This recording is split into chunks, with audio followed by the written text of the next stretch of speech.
안녕하세요. 책 읽어드립니다. HJ입니다.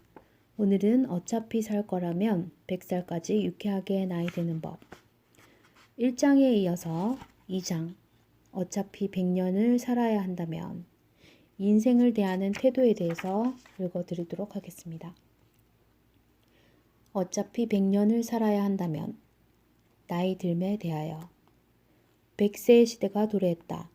제2차 베이비붐 세대인 1968년에서 1974년에 태어난 이들은 평균 수명이 100세에 도달할 것으로 예상된다. 1970년대 한국인의 기대 수명은 62세였다. 세상이 달라지는 속도는 이처럼 상상을 초월한다. 내가 처음 100세 인생 주기를 접한 것은 1982년 네팔에서였다. 네팔 사람들은 오래전부터 수명을 100세로 설정하고 이를 정확히 4개로 구분했다. 1에서 25세까지는 세상에 태어나 부모에게 배우고 사회에서 학습하는 시기. 26세에서 50세까지는 익힌 것을 바탕으로 실행해 보는 시기.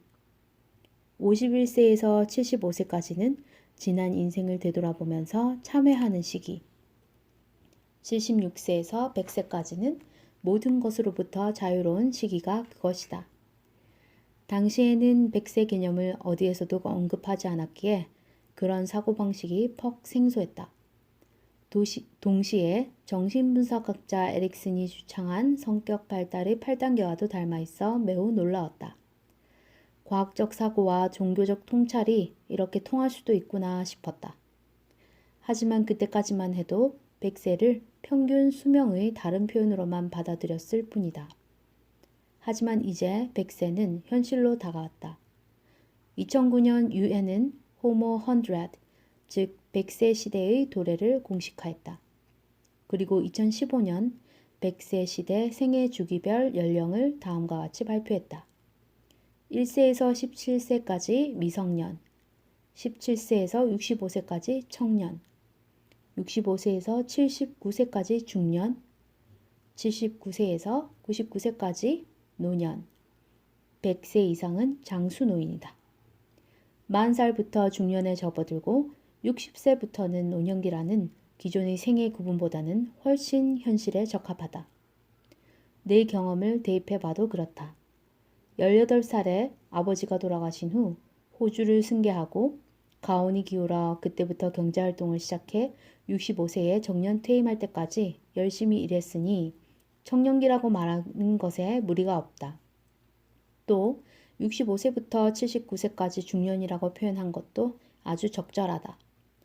나는 이 시기에 들어서 비로소 자유롭게 하고 싶은 일을 원없이 하면서 재미있게 살았기 때문이다. 나는 정년을 맞기 전부터 정년 이후의 삶을 고민했다. 그런 계기를 마련해 준 이는 이화여대 김흥호 교수였다. 그는 퇴임하는 자리에서 지금 나는 영국으로 공부하러 출발하는 신입생입니다. 라고 고별사를 던졌다. 이 말이 마음에 꽂혔다. 퇴임이 끝이 아닌 출발이 될 수도 있구나. 나는 정년 퇴임을 마무리가 아닌 출발선의 의미로 받아들이기로 했다. 퇴임 전까지의 인생은 수많은 변수로 가득한 고차 방정식을 푸는 일과 비슷했다. 아버지, 학자, 의사, 남편, 교직원, 아들. 각각의 역할들은 각각의 책임감을 부여했고 상충하고 갈등하는 욕구를 조화롭게 이끌어 가야 하는 게 최우선 과제였다. 그러다 보니 자주 하고 싶은 일보다는 해야 하는 일을 우선으로 삼았다. 하지만 아이들은 이제 다 자랐고 정년을 넘기면 학교에서도 물러나게 될 것이다. 그렇다면 65세 이후의 삶은 온전히 내 손에 있다고 봐도 무방했다. 다른 사람의 눈치를 덜 봐도 괜찮았다. 그렇다면 내가 정말 하고 싶은 일이 무엇일까? 곰곰 생각한 끝에 그동안 쌓아온 경험과 지혜를 되도록 많은 사람을 위해 썼으면 좋겠다는 생각에 이르렀다. 그래서 내가 벌인 첫 번째 일이 병원 개원이었다. 미술치료, 명상을 접목한 분석치료 등 그동안 의사로 일하면서 실험적으로 해본 치료법을 적극적으로 도입했다. 내 병원이 아니었다면 쉽지 않을 시도였다. 두 번째로 벌인 일은 사단법인 가족 아카데미아의 설립이었다. 마음이 아픈 환자들의 문제를 쫓아가다 보면 그 끝에 병든 가족이 자리한 경우가 많았다. 그리고 아내 역시 사회학자로 가족 문제를 오래 연구해왔기에 우리 부부는 바람직한 가족의 역할을 제시하는 데 힘을 보태자고 의견을 모았다. 그렇게 설립된 가족 아카데미아는 가족에 관한 연구 프로젝트, 상담교육, 노인교육, 부모교육 등을 진행하면서 탄탄한 연구소로 성장했다. 그 외에도 정년 이후의 일상을 풍요롭게 해준 오로지 재미를 위해 내가 벌인 일이 하나 더 있다. 바로 고려사이버대학교에서 한 4년간의 공부다. 의사로 일하는 동안 나는 문화를 체계적으로 공부하고 싶은 마음이 늘 굴뚝 같았다. 환자를 제대로 이해하려면 개인적인 차원에서 원인을 찾는 데 그쳐서는 안 되었다. 그가 속한 문화, 환경, 사회에 대한 세심한 분석이 필요했다. 또 네팔을 오랫동안 드나들며 네팔 사람들이 가진 정신적, 문화적 힘에 강하게 매료되어 있었다. 나는 문화의 힘, 그 정체가 궁금했다. 그러다 퇴임 후 우연히 사이버대학교 모집 공고문을 발견하고는 당장 입학 신청을 했다. 늘 갈증으로 남아있던 문화 공부를 제대로 해봐야겠다 싶었다. 그런데 70이 넘어 시작한 문화학 공부가 어찌나 재미있던지 내가 평생 해온 공부 중에 단연 으뜸이었다. 성적에 대한 부담감도 시험에 대한 촉박함도 없이 오로지 내 호기심을 따라 공부하니 이만큼 즐거운 일이 또 없었다. 그래서인지 나는 2011년에 사이버대학교 최고령 졸업생이자 문화학과 최우수 졸업생이 되었다. 학창 시절에는 어림도 없던 수석을 76세에 이르러서야 차지하다니 인생은 언제나 조금씩 어긋나는 모양이다. 개원, 가족 아카데미아의 설립, 사이버대학교 공부, 이런 이야기가 어쩌면 나는 이렇게 훌륭하게 살았다는 노인의 자기 자랑으로 들릴지 모르겠다. 그런데 내가 정말 하고 싶은 이야기는 이 모든 일이 무려 20년 동안에 천천히 이루어졌다는 것이다. 흔히들 정년 이후를 여생이라고 부른다. 남은 인생 짜투리쯤으로 보는 시각이다. 하지만 자투리로 보기엔 그 시간이 너무 길다. 20년이면 한 사람이 태어나 성인으로 자라는 기간이다. 무슨 일이든 새롭게 시작해서 궤도에 올려놓기에 충분하다. 그저 남은 시간을 어떻게든 떼어보자는 심정으로 하던 것만 하면서 살기엔 그 시간이 너무 길고 지루하게 흘러간다. 어떤 사람들은 정년 이후를 쓸모없는 인생으로 여기기도 한다. 일도 못하고 건강도 돌보지 못한 채 가족과 사회에 폐만 끼치는 존재로 전락할지도 모른다는 두려움 속에서 노후를 맞는다. 그들은 어떻게든 자신의 쓸모를 증명해 보이려고 애쓴다. 그러나 나이 든 자신을 잠재적 문제 덩어리로 보는 시각을 교정하지 않는 한 아무리 돈을 벌고 봉사를 해도 불안하기만 할 뿐 행복할 수는 없다.